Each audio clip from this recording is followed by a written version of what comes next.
Last December, 2017, my brother got me into the phone farm thing. He'd already been doing it for a while. So I started researching which would be good phones to buy. I ended up getting the Optimus Zone 3, which was on sale at Walmart for $20 each during the month of December. They had a limit on 2 per day per person. So I would go every other day or whatever, go to Walmart and buy 2 phones. One day I happened to be by, I bought 2, and then I walked around and shopped in the store and came back and saw that they had changed shifts. So they had new people there and didn't recognize me, so I bought 2 more and saved me an extra trip. Anyway, I ended up buying 20 phones over that time for my phone farm. One of my hobbies is CNC machining or woodworking, CNC routing.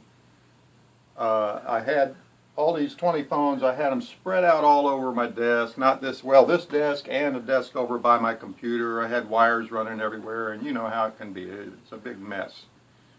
So, being into computer drafting, design kind of stuff, and CNC machining, I had the software and the hardware to do it. I decided to design a system that would manage the cables, keep them neat, and would also be ergonomic and modular and convenient as possible for this. So what I came up with was my phone farm racking system. Here's how it works. First of all, there's 3 parts. There's the tray. That's the tray that holds the phones. Each tray holds 6 phones. There's the cable manifold, which is behind the tray, and the tray slides into the cable manifold, manages the cables so that you don't have to worry about the rat's nest that is hidden behind all this. The third part is the bracket back here that supports everything. So you have your tray, your manifold, your bracket, and altogether it makes up your phone farm rack system.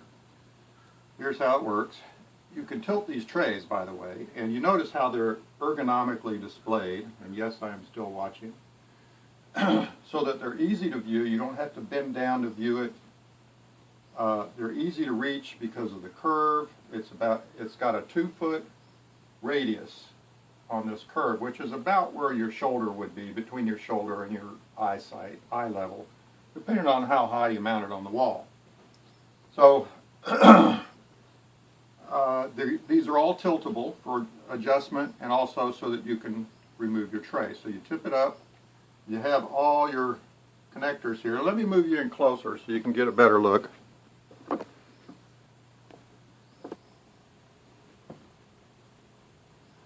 Okay, here's a tray. Got that in there just right? Yeah. Alright, you tilt it up, and it takes about 2 seconds to unplug all the plugs. The wires stay put. I put these little dots on them to remind you which side is up. That way you don't fumble around with them getting them plugged back in. Tilt it back the other way so that it doesn't bump this, and you just slide the tray out. It's as easy as that.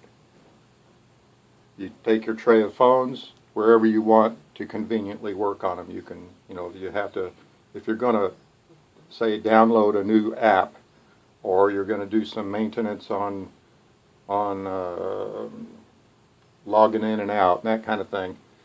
Or if you want it just sitting beside you at your computer so you can keep an eye on it, and every time it asks you, are you still watching, you can just hit the button right there. You don't have to constantly be walking over to the rack on the wall. So this is, they just slide right in. And by the way, this is, you didn't guess already, is custom designed for the Optimus Zone 3. I don't think any other phone is likely to fit in this. But see, I've got a little piece of cardboard right in here, and that helps to hold it snug. Otherwise it might be a little too loose. And that way it won't dump out when if you accidentally turn it over, they won't start sliding out. So I usually keep them at my desk for however long the batteries are lasting. You know, I might keep them there for 3 or 4 hours until the batteries get down to about 20%. Sometimes I run them all the way down and they turn off, and it's just a matter of bringing them back over here and plugging them in to recharge. And then I like to use my left hand like this to plug them back in. But before I do that, let me take this out and I'll show you the manifold. This is the cable manifold. 3 cables come in on each of these 2 lines. This one goes this way and this goes this way. You'll notice the phones are lined up this way, right here. So I designed it where the cables are slightly to the side. That way they don't crimp as much. It's not as sharp of a bend to plug into the phone. There's an extra outlet over here you might have noticed. That's so if you're left-handed, I'm right-handed, and I like to plug them in. Put my hand up here at the top. Here, I'll do it here. Put my hand at the top. Neither one of them are going to work. Here we go.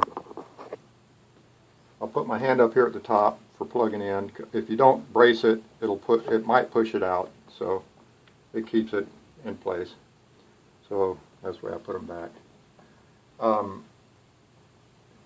Let's see here.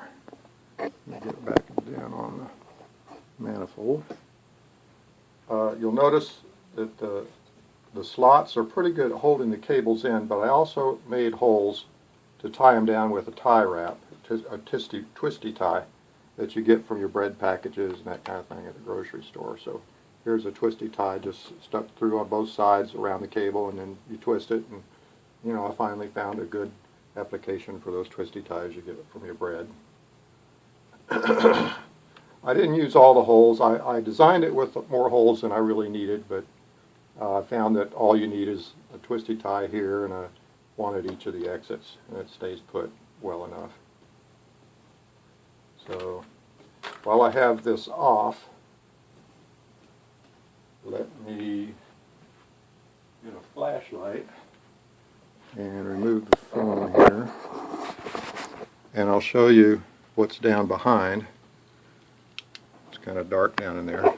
There's room in the back for 4 power strips, vertically mounted, and they happen to be the perfect size. The plugs that come with the Optimus Zone 3 are perfectly situated so that they line up easily on a cheap 6-outlet power strip. So that's where, as you can see, they're all plugged into the power strips. That one's got 4 unused because I have space for 4 more phones on this tray here. So you'll notice that up underneath, see if I can get that, you see there's a little shelf there that the power strips are resting on, plus there's a Velcro up underneath on the back of the power strips to hold them in place. The cables, power cables, just go right down the wall in the back, and then here's the timer that everything's plugged into.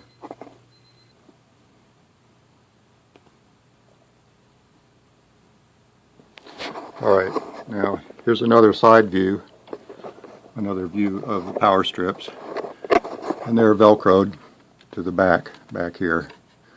The rack, or the bracket I should say, is mounted with a French cleat, and here's the French cleat right here, which is screwed to the wall, to a stud in the wall, and then the bracket just hangs on the French cleat. If you wanted to, you could make a long French cleat and hang several along it on a wall, or you could use separate ones, however you want to do it. By having a long one, you wouldn't have to worry about lining up each individual one with studs. You could just have the long one plugged in or screwed into studs wherever the studs happen to be, and then you could hang your brackets along that French cleat and space them out however you want. Alright, let's remount the phone.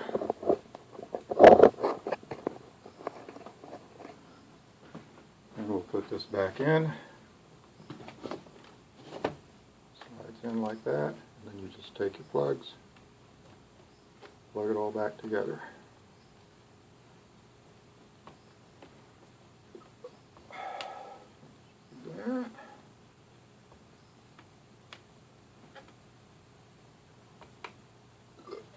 Okay, here we go, there we go. Everything's ready and mounted and running. And there you have it, the ultimate phone farm rack system, which I made myself. Thanks for watching.